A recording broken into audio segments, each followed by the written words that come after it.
이 정신건강재단 정정엽 교수님과 그리고 성심병원 정신건강의학과의 이름 늘었네 이병철 교수님은 요즘 심리학의 중요한 하나의 화두로 알아차림이라는 것을 되게 중요하게 언급하는 것을 들은 적이 있습니다. 다른 말로는 마음 챙김이라고도 하고 영어로는 mindfulness라고 이렇게 번역을 하는 것이죠.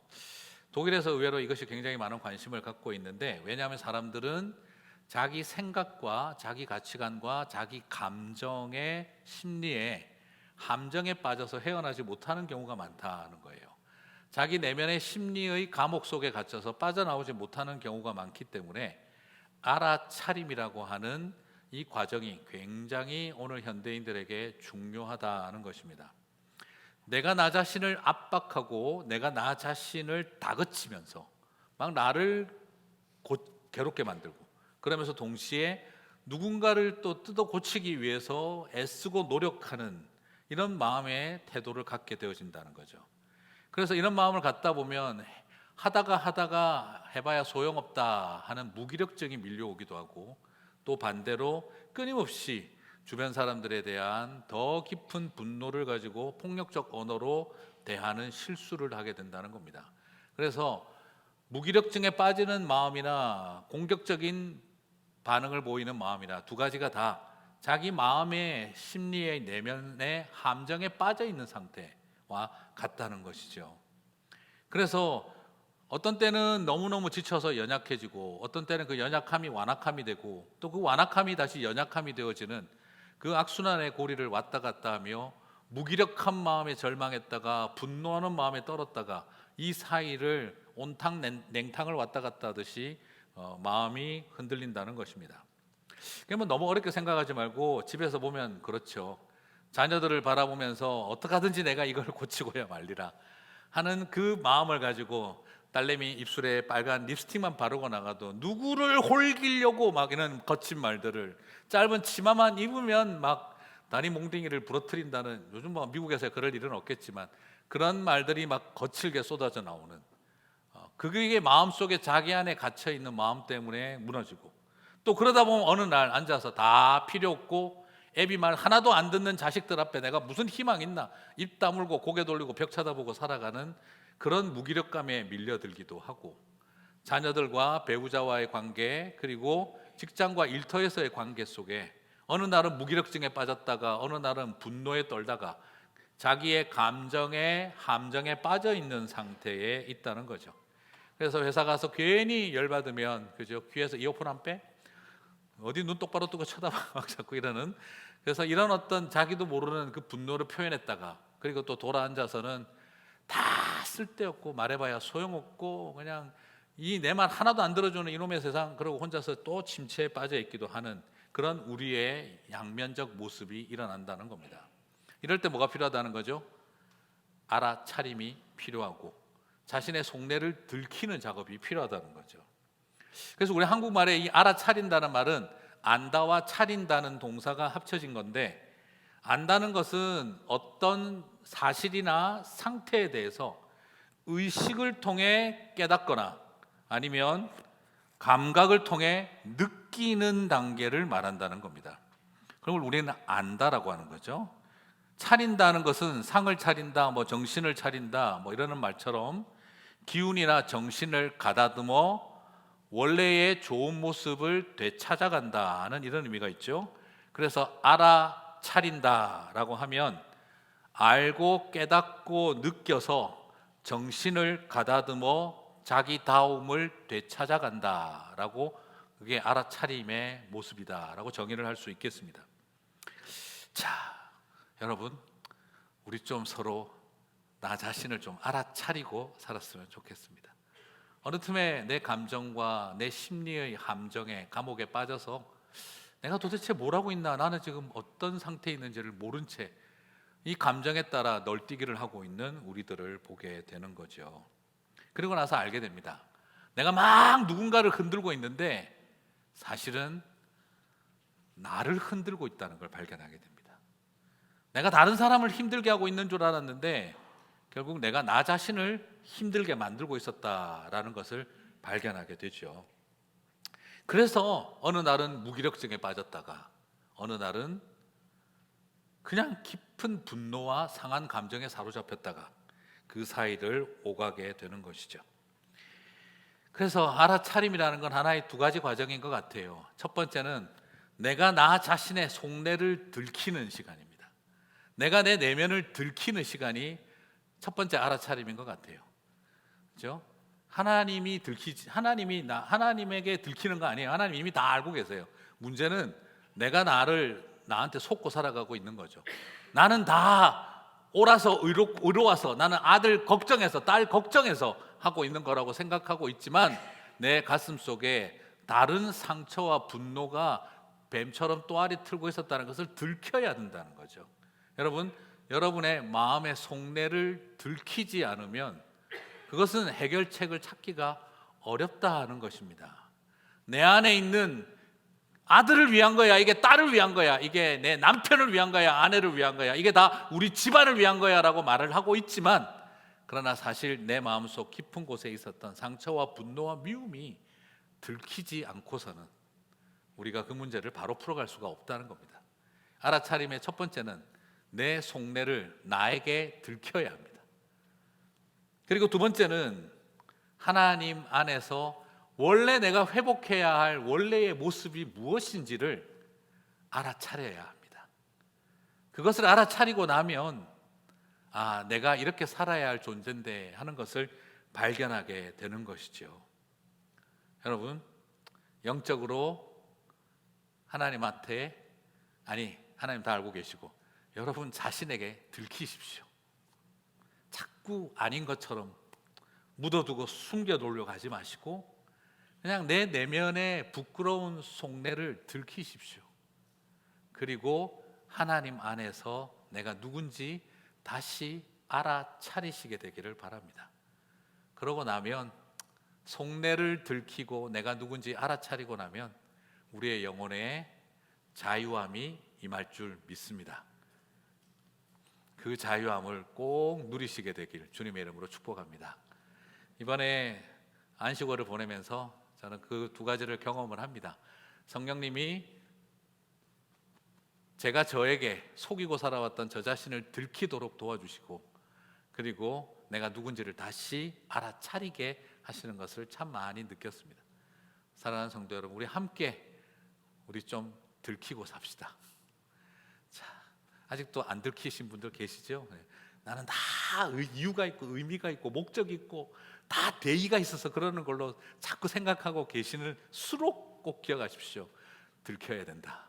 나에게 들켜라. 근데 잘 몰라요. 자기만 몰라요. 내가 남들이 그래서 속내를 안 들킨 사람들이요, 허우대를 잡고 삽니다. 그런데 웃기는 건 뭔지 아세요? 남들은 이미 다 알고 있어요. 근데 자기는 아닌 것처럼 자꾸 껍데기를 키우고 있는데 안 들키려고. 근데 남들은 이미 다 안다니까요. 벌써 들키셨다니까요. 오래전부터.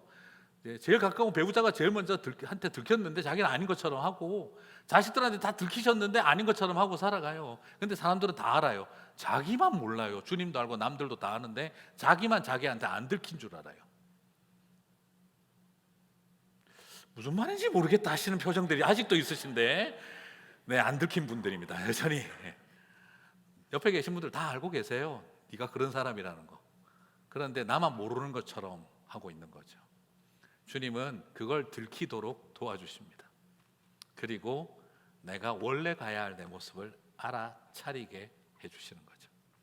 시편 39편 12절을 보니까 시인은 굉장히 깊은 압박감에 시달리고 있었습니다. 여호와여, 나의 기도를 들으시며 나의 부르짖음에 귀를 기울이소서. 내가 눈물을 흘릴 때에 잠잠하지 마옵소서.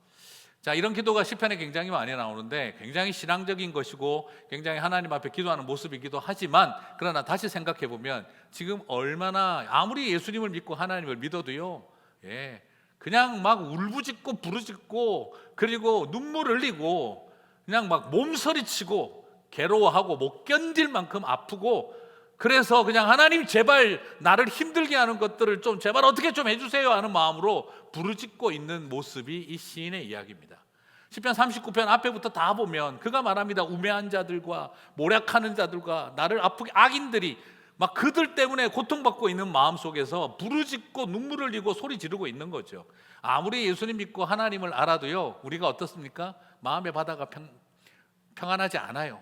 우리 안에는 부르짖음 있고 눈물이 있고 원망이 막 터져 나오는 게 우리 안에 있습니다. 오늘 시인도 마찬가지입니다. 그래서 자기 자신을 그냥 계속해서 압박하고 다그치고 괴로운 싸움을 하고 있는 거였죠. 그러면서 또 압박감에 빠져서 원수를 갚아달라 막 소리를 지르고 내 말 좀 들어달라 막 그렇게 하고 있는 상황이 오늘 시인의 모습이었어요. 그런데 이 자리에서 이런 과정을 통해 그가 먼저 뭘 발견한 겁니까? 내가 아무리 믿음을 가지고 신앙을 가져도 나는 여전히 분노에 떨고 원망하고 소리 지르고 이런 인생이구나 하는 것을 이 모습을 통해 들키고 있는 자기 자신을 들킨 거죠. 아무리 내가 교회 와서 오늘 주일날 갈 때 거울 쳐다보면서 거룩할지어다 거룩할지어다 거룩할지어다 주여 평안할지어다. 그래서 교회 와서 서로 보면은 집사님 할렐루야 안녕하세요. 오늘 그냥 은혜가 넘치는 예배, 목소리도 그냥 약간 그냥 이렇게 잘하시는데 사실 돌아앉으면 어떻다는 겁니까? 죽었으면 좋겠다. 이건 가정이 아니고 집구석이다. 네가 남편이냐 왼수지 막 이러면서 서로 살아오는 우리들의 현실. 내 속으로 낳았지만 자식이 아니다 막 이러면서 막 그냥 그러는 마음을 가지고 살아가면서 하나님 앞에 난리치는 내 모습을 우리는 들키고 살아가는 거라는 거죠. 여러분 보시는 분도 그래요. 네, 똑같습니다. 네, 여러분 지금 쳐다보고 있는 사람도 그래요. 똑같습니다, 우리가. 그런데 그런 들킴을 통해서 하나님이 이것을 이기게 하는 것은 뭘 보게 하느냐? 시편 39편 12절은 그는 자신의 아이덴티티를 새롭게 정리합니다. 같이 한번 읽어볼까요? 나는 주와 함께 있는 나그네이며 For I am a sojourner with you. 나는 하나님과 함께 있는 나그네이며 자신의 정체성을 그가 새롭게 알아차리고 있습니다. 지금 시인은 여기에서 뭐 다른 거 아닙니다. 내가 담임 목사며 내가 아버지며 내가 남편이며 내가 이런 일을 하는 사람이며 이런 것을 발견하는 게 아니라 알아차리는 게 아니라 나는 I am a sojourner with my Lord. 내 주님과 함께하는 나는 나그네입니다 하는 것을 그가 발견하고 깨닫는 거죠. 우리가 이 정체성을 회복하지 못하면요, 우리한테 중요한 거는 어디 사느냐, 무엇을 하느냐, 남들이 나를 뭐라고 부르냐가 중요해요. 우리가 이 땅을 살아가면서 여러분 제일 먼저 물어보는 게 뭡니까? 사람 알고 나면 우리 한국 사람들은 제일 먼저 물어보는 게 딴 거죠. 뭐죠? 누구나 알면 제일 먼저 물어보는 게 몇 살이세요? 이걸 제일 먼저 물어보죠. 그리고 나보다 어려? 이러면 주원이 손 안 빼? 눈 내리 깔아 막 바로 이거부터 나오는데, 그런데 사실은 대부분 우리가 살아가면서 제일 먼저 물어보는 게 누구든지 만나고 나면 좀 친해지면 나이라도 물어보지 제일 먼저 물어보는 게 뭐예요? 어디 사세요? 부터 물어봐요. 어디 사세요? 네, 어디 사는데? 오, 예 하는 데가 있고 아이고 예 하는 경우가 있죠. 예. 뭐 하세요? 이러면 예 뭐 이런 거 합니다. 오 예 하고 예 하는 경우가 있죠. 뭐라고 불리세요? 예, 뭐 이렇게 사람들이 저를 부릅니다. 예 아이고 예 이렇게 하는 경우가 있죠. 우리가 하나님 안에서 내가 누군지를 알아차리지 못하면 어디에 사는지 무엇을 하는지 나를 뭐라고 부르는지가 자꾸 중요합니다.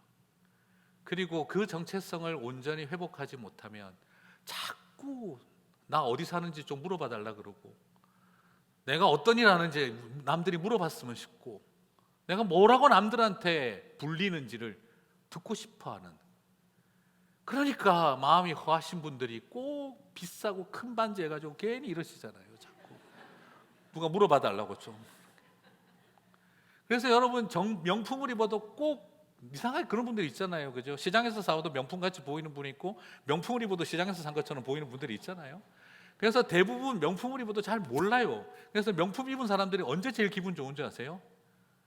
입은 게 아니고 산 사람들이 백화점에서 사가지고 옆에 명품 가방 그 백에다가 들고 주차장까지 걸어갈 때 제일 행복해요. 그 다음에 내가 입고 나가면 몰라 명품인지. 근데 언제 명품인지 알아요? 그 백화점에서 주차장까지 걸어갈 때. 그래서 그때는 엘리베이터를 안 타고 에스컬레이터를 굳이 타고 내려가요. 봐야 되니까 남들이 내가 이거 샀다는 거를. 우리의 마음속에 내가 누군지, 어디 사는지, 뭐라고 불리는지 그게 그렇게 중요합니다. 그런데 나는 하나님이 함께하는 나그네 삶이다. I'm a sojourner with my Lord 고백할 수 있게 되면 어디에 있든지 어디에 살든지 무엇을 하든지 남들이 뭐라고 부르든지 나는 주님과 함께 살아가는 낭만 있는 믿음의 삶이 된다는 겁니다. 사랑하는 성도 여러분, 저는 이걸 낭만이라고 말하고 싶습니다. 그때 우리에게는 낭만이 임하는 것입니다. 그렇게 살아가면서 초가상관도 나는 만족하네 찬양을 부르게 되고 주 예수와 동행하니 그 어디나 하늘나라 찬송이 높은 산이나 거친 들이나 초막이나 궁궐이나 주 예수와 동행하니 그 어디나 하늘나라라는 고백이 나오게 되는 겁니다. 여러분, 이것이 우리 안에 연약함을 들키고 그리고 내가 누군지를 알아간 사람들에게 주시는 은혜고 축복인 줄 믿습니다. 여러분, 주와 함께하는 나그네, 어디서든지 말할 수 있는 당신은 누굽니까? I'm a sojourner with my Lord. 내 주님과 함께하는 나는 나그네입니다 라고 말을 합니다. 내가 함께한다 생각하지 마세요. 내가 주님과 함께한다 그렇게 생각하지 마세요. 정확하게 말하면 내가 주님과 함께하는 게 아닙니다. 주님이 나와 함께하는 것입니다. 나는 주님과 함께 하려고 하지 않습니다. 그러나 주님과 함께 하려고 하지 않는 나에게도 주님은 끝까지 나와 함께 하시는 것입니다. 꼭 기억하십시오. 내가 주님과 함께하는 삶을 살아야지. 기대도 하지 마세요. 어차피 못합니다. 그러나 제가 부탁드릴 수 있습니다. 말씀드릴 수 있습니다. 여러분은 주님이 함께하는 삶은 사실 수 있습니다. 그래요. 내가 주님과 함께한다. 여러분은 강할 수 없습니다. 하나님이 여러분의 강함이 되어주시는 거지. 내가 강하게 살아갈 수 있는 거 아닙니다. 내가 주님과 함께한다. 기대도 하지 마시고 시도도 하지 마세요. 어차피 안 됩니다. 그러나 그래도 괜찮은 것은 주님이 나와 함께하기 때문입니다. 오늘 말씀드리고 있는 것은 바로 그것입니다. 주님이 나와 함께 하시는, 주님이 함께 하시는 나그네 인생을 우리는 나그네라는 것을 저와 여러분이 꼭 기억하게 되시기를 바랍니다. 저는 그것이 오늘 우리 올해의 표어인 rooted sojourner, 바로 rooted sojourner, 바로 sojourner with my Lord, 내 주님과 함께하는 나그네의 인생, 내 주님이 함께하시는 나그네 인생이 그게 바로 우리 rooted sojourner, 뿌리 깊은 나그네의 여정인 줄 믿습니다. 이번에 안식월을 보내면서 순례기를 참 많이 해봤습니다. 순례기를 이렇게 해보니까 진짜 이번에 좀 고생 좀 해보려고 스스로 작정하고 좀 가봤더니 진짜 고생스럽더라고요. 저는 사실 어디 여행 가면은 한 곳에서 사흘 자는 것이 죄라고 생각을 해요. 아니, 모처럼 안에 여행 왔는데 왜 한 곳에서 사흘씩이나 자냐? 최대 이틀 자면서 옮겨 다녀야지. 그러니까 죽으려고 하는 게 저희 아내입니다. 왜 짐을 자꾸 싸가지고 또 옮겨가자. 아니, 모처럼 만에 여행을 나왔는데 왜 한 곳에서 사흘을 자? 이틀만 자면 됐지. 다음 가서 또 이틀 자고 또 가서 하루 자고 이동하자. 그럼 너무 힘들어. 그럼 집에 있지 왜 나오냐? 저는 그런 입장이고. 그런 참 서로 간에 이해할 수 없는 그 차이가 존재하는 거죠. 그렇기 때문에 저는 자꾸 집을 작게 싸자.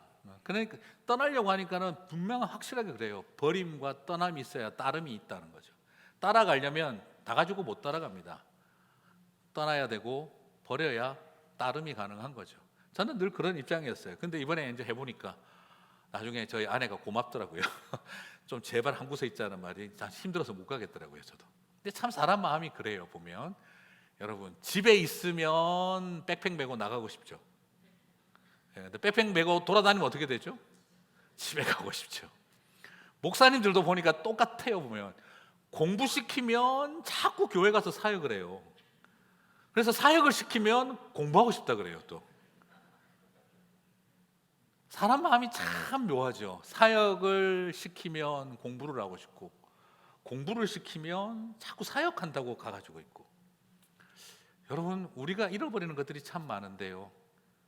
바람 피우고 마음대로 자유 인생 살다가 보면 어느 날 정말 사랑하는 배우자가 있는, 한 사람만 사랑하는 삶이 참 귀한구나 하다가 또 한 사람만 사랑하고 살면 자유롭게 살고 싶다, 또 이런 생각을 하고, 인간이 이렇게 간사하고 답 없습니다. 감사할 줄 모르고. 저는 순례길 이렇게 쭉 다녀보면서 유대인들의 그 광야 생활을 한번 해보고 싶어서, 조금이라도 경험해보고 싶어서 한 몇 주 고작 해봐도 바로 생각나는 게 집 생각부터 나더라고요. 아유, 교회 생각나고, 다니면서 수없는 성지의 교회들을 보고 이런 것을 다 봐도 그냥, 그리고 이번에 다 돌아다니면서 한국에서 좋다는 교회, 미국에서 좋다는 교회 다 가봐도 결국에는 자꾸 앉아 있으면 김도영 목사 찬양 인도할 텐데 이 생각나고, 오늘 들어오면 누가 치려나 이 생각나고 교회 가고 싶어지더라고요. 그 과정을 통해 하나님께서 뭘 보게 하셨을까? 순례의 길을 통해 더 나은 본향, 영원히 있어야 할 하나님의 집, 그걸 생각하게 하신 거구나. 그걸 감사하지 못하고 돌아다녀 보면 뭔가 좋은 일이 있겠지 막연하게 생각했던 모습도 보게 하셨습니다. 그 과정에서 영적인 스피드건을 가지고 내가 살아왔던 삶과 사역의 여정을 하나님은 과속과 과로를 단속하게 하시는구나 하는 것을 많이 느꼈어요. 그래서 제가 달려왔던 지난날의 과속 단속과 과로를 단속하게 하시면서 그때 발견하게 되었어요. 많은 티켓을 먹어야 했고 많은 벌금을 내야겠구나. 그래, 드라이브 라이센스는 벌점 많이 먹으면 빼앗기고 운전 못하게 하는데, 참 우리는 라이센스 없는 아빠의 역할, 엄마의 역할, 남편과 아내의 역할, 목사의 역할, 하나님의 성도의 역할, 우리는 과속과 과로를 하면서 수없는 티켓을 먹으면서도 드라이브 라이센스 뺏기듯이 뺏기지 않으니까 아직까지 이 가정, 교회, 아빠라고, 목사라고, 남편이라고 이미 빼앗겼어야 할 핸들을 쥐고 과속과 과로를 하며 그 차 안에 타고 있던 사랑하는 사람들을 불안과 두려움과 공포에 밀어넣었구나. 그런 생각을 하면서 많이 발견한 것은, 하나님 다시 나에게 주어져 있는 나의 나다움을 정신 차리지 못하면, 내 부끄러움을 들키는 삶을 살지 못하면 절대 뺏기지 않을 것 줄 알고, 이 가정이라고 하는 핸들, 내 드라이브 라이센스는 영원할 줄 알고 과속과 과로로 사랑하는 사람들을 그 좁은 공간에 밀어놓고 두려움에 떨게 하겠구나 하는 생각이 들더라고요. 사랑하는 성도 여러분, 그러면서 우리 자신들을 알아차리고 속내를 들켜야 하는 겁니다. 그걸 깨닫기 시작하면서 자꾸 말이 없어지더라고요. 그리고 이번에 저도 미쳤지, 어쩌다가 그냥 시내산을 해발 2,500m를 아무 생각 없이 섭씨 40도에 오후 2시에 올라갔어요. 돌산에 나무도 하나 없는데 올라가다가 나중에 정말 죽겠더라고요. 내가 모세가 주님을 만난 곳을 향해 간다, 처음에 그 생각을 했는데, 가면 갈수록 하나님은 내려오시는 길에 조금만 더 내려오지 뭐 한다고 그 산꼭대기까지 모세를 올라오라 그래가지고 이 고생을 시키시나, 막 짜증만 자꾸 나고, 나중에는 내가 주님을 만나러 모세의 심정 이런 건 다 없어지고 빨리 끝났으면 좋겠다 이 생각밖에 안 나고, 한 4시간 반을 산꼭대기 올라가는데 마지막에 계단이 750개가 기다리고 있더라고요. 모세 때는 그 계단도 없었다니 80세 노인이 그거 기어갔을 거 아닙니까? 계단 중간 쪽으로 올라가면 허벅지가 터지겠더라고요, 종아리가. 너무너무 힘들어가지고 겨우 올라가서, 그리고 나서 거기서 시내산에 선셋을 보고, 그리고 나서 또 750개 다시 내려가는데 양쪽에 모세 흉내를 내봤습니다. 돌판 2개를 들고 5m를 내려가다가 던졌습니다. 그리고 나서 알았습니다. 모세가 왜 십계명을 깼는지 이해가 간다. 심정이 이해가 간다. 나라도 깼겠다, 막 이 생각을 하면서 내려왔어요. 나중에 도저히 못 내려오겠더라고요. 그리고 거기서 베두인 텐트에서, 바람이 휘몰아치는 텐트에서, 그 산꼭대기에서 20년 묵은 먼지와 함께 담요 뒤집어 쓰고 잠을 잔 건지 노숙을 한 건지, 그리고 아침에 또 해 뜨는 거 보자고 750계단 올라가자는데 돌아가시겠더라고요. 모세가 2번째 깨진 돌판 받으러 올라갔을 때 어땠을까? 그냥 차라리 조금만 주님 내려오시지, 이 생각 얼마나 들었을까? 저는 그런 과정을 겪어보면서 혼자서 참 많은 생각을 했습니다. 가면 갈수록 말이 없어지더라고요. 정말 힘드니까 말을 못 하겠더라고요. 말 많은 사람들은 힘든 게 뭔지 몰라서 그런 거예요. 힘들다고 말이 많다? 아직 힘들지 않은 거예요. 진짜 힘들면 말도 안 나와요. 그리고 침묵은 할 말이 없어서가 아니라 할 말이 너무 많아서 침묵하는 거고, 그리고 하고 싶은 말을 참아야 하기 때문에 침묵하는 것이고, 그래서 침묵은 말을 안 하는 데 목적이 있는 것이 아니라 침묵은 듣기 위함인 거라는 거죠. 말 안 하기 100일을 했다, 중요하지 않습니다. 하루만 말을 안 해도 듣는 시간을 가졌으면, 아무 말도 안 듣고 100일 동안 말 안 한 것도 그냥 종교적인 껍데기지, 참된 것은 침묵하고 귀 기울이는 것입니다. 그래서 100마디 말보다 침묵이 소통의 출발이 된다는 것은 다른 말이 아닌 것이죠.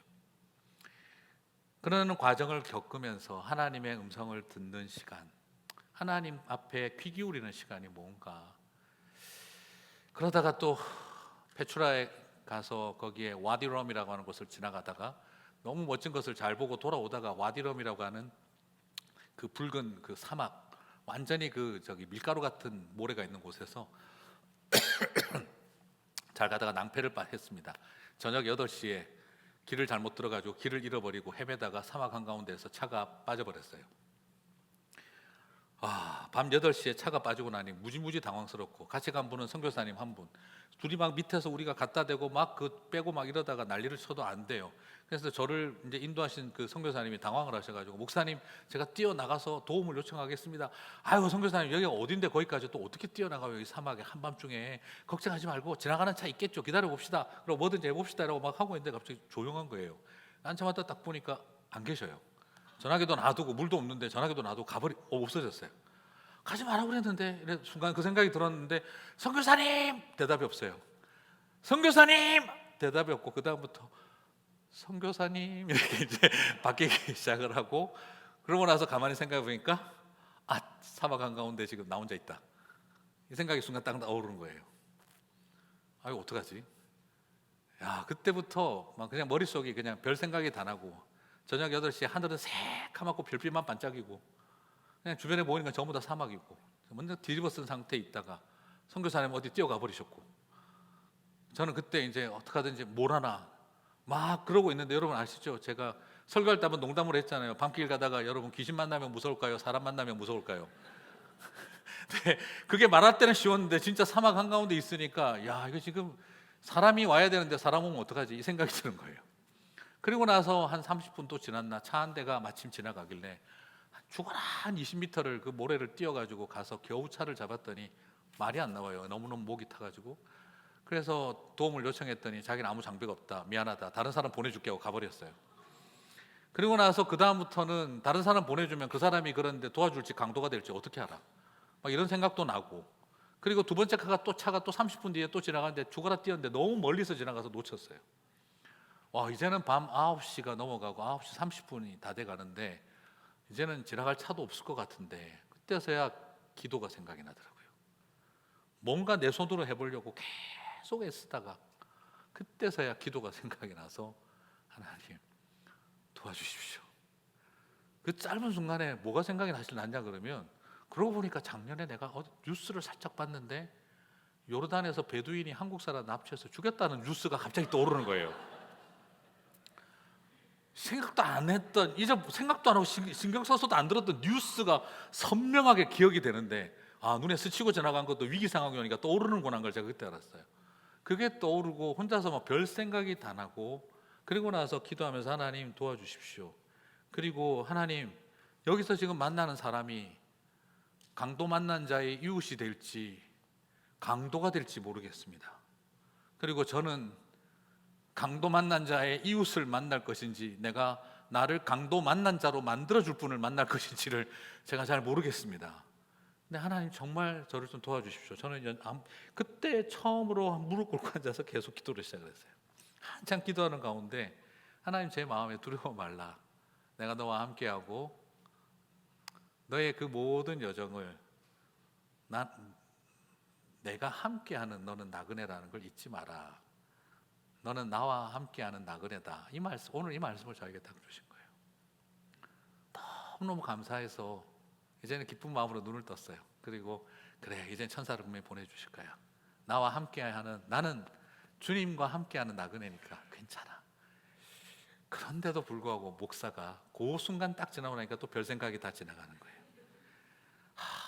그 짧은 순간에 또 선교사님은 왜 이쪽으로 가자고 해가지고, 자기도 길 모르면서 이쪽으로 가자고 해서 왜 이쪽으로 가? 또 분명히 너무 싼 숙소 잡는다고 하다가 이렇게 됐던 거예요. 내가 분명히 괜찮다고 그랬는데, 좋은데 내가 돈 내겠다고 했는데, 그리고 뭐 한다고 사륜구동하지? 왜 또 싼 닛산 조그마한 거 해가지고 또 이렇게 됐나? 막 그게 또 원망이 되기도 했다가, 그리고 말이지, 혼자 놔두고 자기 혼자 가면 어떻게, 아무리 당황을 해도 야, 후원 좀 할까 했더니 이게 후원해야 되나 막 이 생각 들었고, 그러면서 혼자서 또 막 헤매고 있는데, 또 갑자기 시드교회 권혁빈 목사님 생각이 나는 거예요. 권혁빈 목사가 하와이에서 조난당했다가 겨우 죽을 뻔했다 살아나오면서 개척을 했다던데, 이건 죽을 상황은 아니지만 그래도 이것도 개척하라는 사인이니까 혼자 이 생각을 또 했다가, 그리고 집에 가서 이걸 아내한테 말을 해 말어, 말하면 분명히 다음부터 못 가게 할 건데, 그리고 교인들한테 또 이야기를 하면 또 다음부터는 목사님 그런데 안 되겠다고 그냥 막 이렇게 또 할 것 같기도 하고, 뭐라고 말을 하지? 혼자서 그 짧은 순간에 또 별 생각을 다 하고 있었어요. 그리고 나서 제가 느꼈습니다. 참 인생이 조잔하고 짧고, 그렇게 하나님이 너는 내가 함께하는 나그네다 마음에 확신을 주셨는데도 불구하고 앉아서 또 불평하고 원망하고 염려하고, 저는 그런 상황 가운데 있을 때 하나님이 저의 잡생각을 듣지 않으시고 진솔하게 도움을 요청했던 그 기도를 주님이 들어주셔서 차 한 대가 지나가길래 마지막 밤 10시에 죽어라 뛰어가서 붙잡았더니, 마침 자기가 소방 호스 잘린 게 있다고 그걸 쇠로 묶어서 저를, 그 차를 끄집어내서 한 20m 이상을 이동해서 안전지대에 옮겨준 거예요.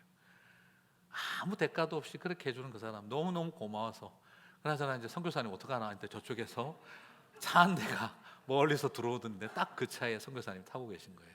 그래서 우리 둘이 만나서 얼마나 하나님 하신 일을 감사해하고, 그리고 나서 돌아오는데 하나님 제 마음을 다 보게 하시더라고요. 언제까지 그렇게 내가 너와 함께하는, 너는 나그네라고 그렇게 말을 해도 잠깐만 시간 5분 10분만 여유만 생기면, 조금 5분 10분만 늦어지면 머릿속에서 벌써 부정적인 생각으로 꽉 차버린 제 모습을 보게 하시면서, 아 그렇구나, 죽는 날까지 내 속내를 들키고 내가 누군지를 알아차리면서 살아야겠다 싶은 생각이 제 마음에 가득 들더라고요. 그렇습니다. 사랑하는 성도 여러분, 우리는 누구나 다 똑같은 모습입니다. 그냥 우리 속내 좀 나 자신에게 들키며 살아가시게 되기를 바랍니다. 그리고 하나님 안에서 내가 원래 되어야 할 모습이 뭔지 알아차리고 저와 여러분이 살게 되시기를 축복합니다. 그럴 때 저와 여러분 안에 하나님 주시는 깊은 자유와 주님과 동행하는 삶, 나 어디 있든지 무엇 하든지 남들이 뭐라고 부르든지 나는 자유합니다 할 수 있는 영적 낭만이 저와 여러분 가운데 있게 되지 않겠습니까? 이제 이런 알아차림이 있다면 이제 우리에게는 열매가 있어야 되는데, 이 알아차림이 있으면 하나님 우리에게 분명히 열매를 허락하십니다. 이렇게 알아차리는 걸로 나는 그래 나그네다 이걸로 끝내지 마세요. 그 나그네의 삶에는 분명한 두 가지의 모습을 노래하게 만드는 열매가 주어집니다. 저는 열매가 중요하다고 생각해요. 그래서 여러분 아시죠? 하나 그냥 질문 그냥 드리면, 매화하고 매실꽃 아세요? 매화 아시죠? 매실꽃도 알고. 매화와 매실꽃이 어떻게 다른지 아세요? 다르니까 다르겠지 이렇게 생각하지 마시고요. 매화와 매실꽃은 같은 꽃입니다. 두 종류 없습니다. 매화를 매실꽃이라고도 하고 매실꽃을 매화라고도 합니다. 그러면 차이가 뭘까요? 왜 매화라고 하는 사람이 누굴까요? 매화라고 하는 사람들은 농사를 짓지 않는 선비들이 매화라고 불렀습니다. 긴 겨울이 지나서 추운 겨울을 지나고 처음 꽃을 피우는 매화를 보면서 절개 있는 꽃 이러면서 매화를 아주 이제 귀하게 여겼죠, 선비들이. 그래서 그 선비들하고 같이 잘 놀던 기생들이 또 매화라고 불렀습니다. 그래서 매화가 꽃이 피고 눈이 내렸을 때 눈 맞은 매화를 보면서 설중매라고도 불렀고, 달빛에 비추인 매화를 보며 월매라고도 불렀습니다. 그래서 성춘향이의 어머니가 월매였습니다. 별걸 다 기억하고 있는데 춘향의 월매가 그래서 월매고, 그 말은 기생이다 이 말인 거죠. 네. 자, 그래서 양반네들이, 선비들이 맨날 매화라고 불렀고, 양반들과 같이 놀던 기생들이 매화라고 불렀습니다. 그러면 매실꽃이라고 부른 사람들은 열심히 땀 흘리고 일하는 농부들이 매실꽃이라고 불렀습니다. 그들은 이제 그 매화꽃이 피고 나면 매실 열매가 달릴 것을 알았기 때문이죠. 이 나무는 꽃 피우는 것이 목적이 아니라 열매 맺는 것이 목적인 것을 알았기 때문이지요. 열심히 일하는 사람들은 매실꽃이라고 불렀고, 열심히 일하지 않고 살아가는 사람들은 매화라고 불렀던 거죠. 그래서 그들은 매화나무라고 불렀고, 농부들은 매실나무라고 불렀던 겁니다. 그래서 그 열매가 맺히면 많은 사람들에게 약재가 되어지는 열매가 되었던 것이죠. 저는 신앙생활을 꽃 피우는 것으로만 생각하지 말았으면 좋겠습니다. 열매 없는 꽃 선비들과 기생들이 술잔에 띄워놓고 노는 이야기가 아니라 땀 흘리는 농부들의 매실꽃 이야기가 우리의 신앙의 이야기가 되었으면 좋겠습니다. 그러면 우리가, 내가 바로 주님이 함께하는 나그네라는 것을 알고 나면 우리에게 어떤 열매가 주어지나. 시편 39편 13절입니다. 주는 나를 용서하사 내가 떠나 없어지기 전에 나의 건강을 회복시키소서. 우리에게 두 가지 노래를 부르는, 기도를 하게 하는 열매를 주십니다. 용서를 구하는 사람이 되게 하고, 그리고 건강을 회복시켜 주십시오를 노래하는 사람이 되게 됩니다. 뜻이 좀 애매한데 설명을 드릴게요. 나는 주를 용서하사, 오늘 시편 39편 1절부터 11절까지 읽어보면 우매한 자들에 대한 분노, 악한 자들에 대한 분노, 거짓말을 퍼뜨리는 사람들에 대한 분노, 그 분노 때문에 부르짖고 울부짖고 고통스러워하는 시인의 이야기가 쫙 나옵니다. 그리고 12절에서 부르짖고 나면 13절에 보통 뭐가 나와야 될까요? 하나님 공의를 나타내어 주소서, 악인들을 멸하여 주시고 진멸하여 주시고 그들이 회개하게 하여 주시옵소서. 이게 나오는 게 당연한 이야기입니다. 그런데 오늘 이 시편의 기자는 앞에서 자신을 고통스럽게 했던 악인들에 대한 분노를 고백하고 난 다음에 나는 주님이 함께하는 나그네입니다 라고 하는 새로운 정체성을 온전히 고백하고 나니까 뭐라고 말합니까? 주님, 나를 용서하여 주시옵소서. 맞아요. 사람이 우리가 그렇잖아요. 배우자랑 막 싸우고 갈등하고 나면, 자식하고 부딪히고 싸우고 나면, 부모님하고 충돌하고 부딪히고 나면, 또 혹은 친하게 지내는 교인과 직장 동료랑 부딪히고 나면 우리 머릿속에 자꾸 생각나는 게 뭡니까? 그 사람의 죄와 그 사람의 허물, 그 사람의 연약함, 그 사람의 완악함만 자꾸 떠오릅니다. 내 연약함과 내 허물은 기억하려고 하지 않습니다. 항상 우리는 문제가 생기고 나면 상대의 허물을 발견하고 상대의 그 연약함을 계속해서 우리는 생각합니다. 그래서 회개시키고 싶고 회개하라고 하고 싶고 그렇게 하고 싶습니다. 하나님이 징벌해 주셨으면 하는 거죠. 그러면서 우리는 자꾸 뭘 숨깁니까? 뭘 안 들키려고 합니까? 내 안에 있었던 완악함, 내 안에 있는 연약함을, 그거는 아무 괜찮은 것처럼 생각하려고 합니다. 그런데 하나님을 제대로 만나고 들키고 알아차리고 나면 어떻게 될까요?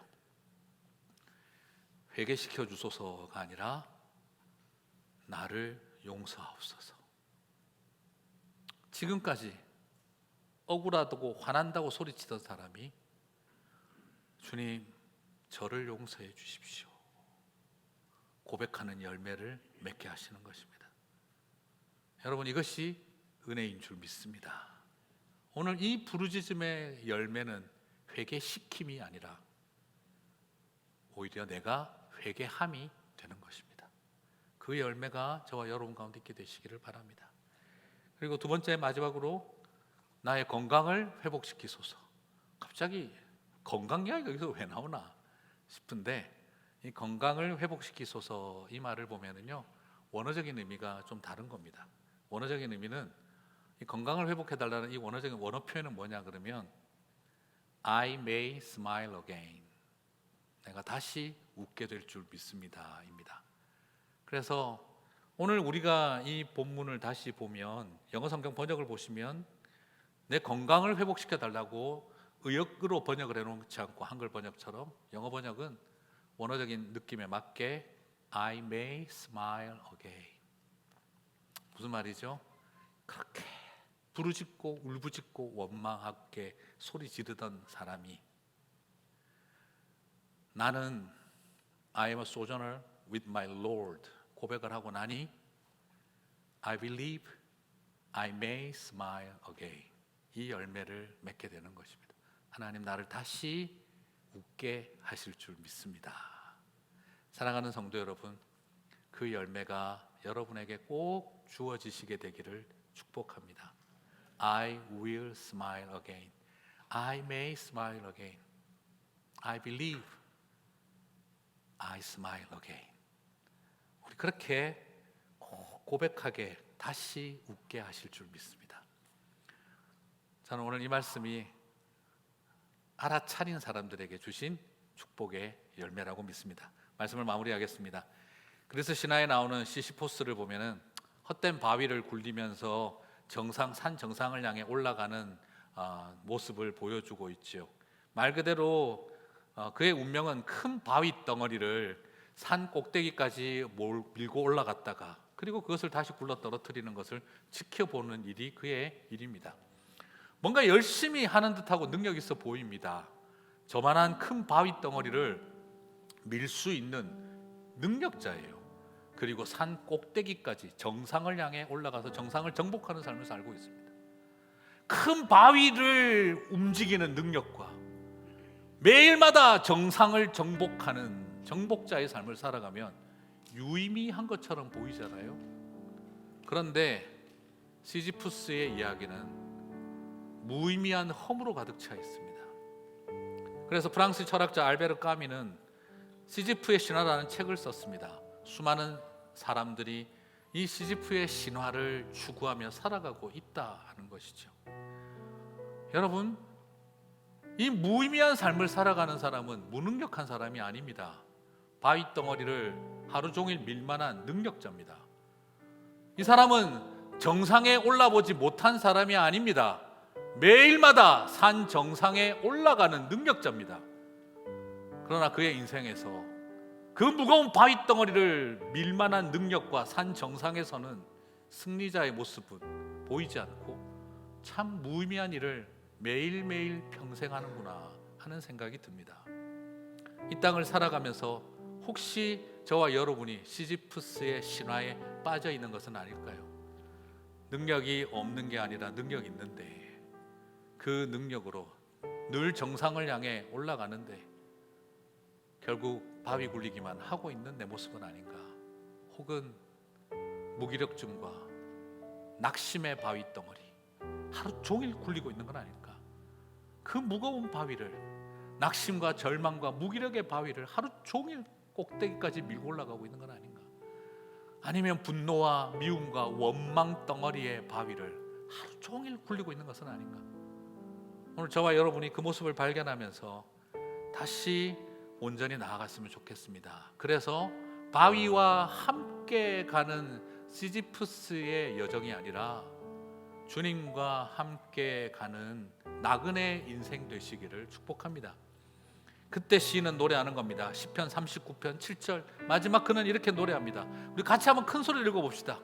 주여 이제 내가 무엇을 바라리요 나의 소망은 주께 있나이다. 한 번 더요. 주여 이제 내가 무엇을 바라리요 나의 소망은 주께 있나이다. 그렇습니다. 사탄은요 우리로 하여금 못 쳐다보게 하는 거예요. 하나님을 못 보게 하는 겁니다. 그래서 돈을 주고 성공과 그리고 명예를 주는 겁니다. 그 수 없는 돈과 성공과 명예를 주면 하나님을 바라보지 않을 거니까, 평생 돈만 쳐다보며 살 거니까, 평생 명예만 쳐다보며 살 거니까, 평생 성공만 붙들고 살아가니까 하나님 안 쳐다볼 거니까. 그리고 때로는 사탄은 우리들에게 고통과 절망을 줍니다.